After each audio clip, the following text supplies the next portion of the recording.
bayar.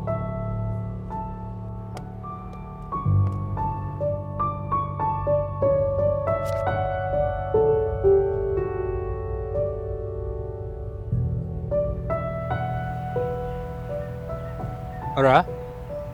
Aura tengah tengok apa? Tok, merdeka tu apa?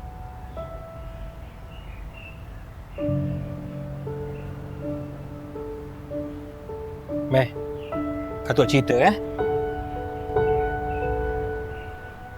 Soalan yang lama aku tanya dekat diri aku. Apa itu merdeka? Merdeka itu jiwa dan bukti pengorbanan pejuang dahulu. Ia adalah warisan yang dipertanggungjawabkan kepada kita. Tapi bila aku renung kembali, setiap kesusahan itulah yang mengajak aku apa maknanya sebenar merdeka. Bukan hanya bebas dari penjajah, tapi bebas untuk membina kehidupan sendiri. Dan bebas untuk mencintai tanah air kita dengan cara kita sendiri.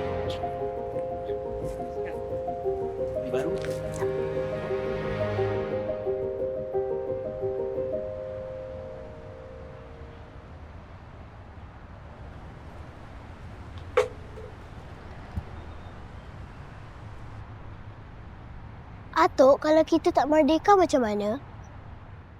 Kalau kita tak merdeka? Soalan tu berat untuk aku jawab. Sebab aku rasa susah nak bayangkan hidup dalam keadaan dijajah. Kita mungkin takkan ada peluang untuk majukan diri. Jiwa kita mungkin terpenjara. Aku tahu segala pengorbanan generasi sebelum ini tak sia-sia. Merdeka ni bukan satu hadiah yang datang begitu saja. Tanpa merdeka, tiadalah Malaysia. Jadi, kita kena hargai perjuangan dulu untuk generasi mereka.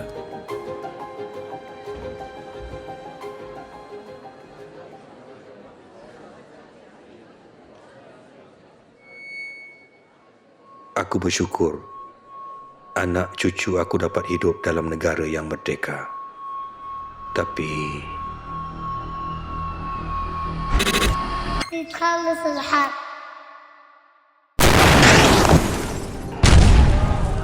dalam masa yang sama, kita kena sentiasa ingat saudara kita dekat sana. Mereka hidup di bawah cengkaman yang menindas, terhalang untuk merasai kebebasan.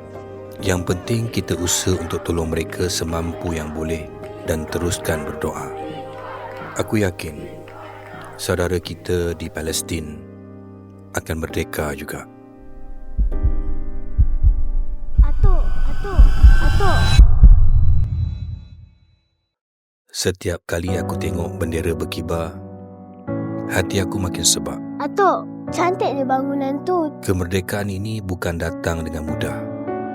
Dan tanggungjawab kita hari ini adalah untuk terus menghargai dan menjaga erti kemerdekaan supaya tak pudar ditelan zaman.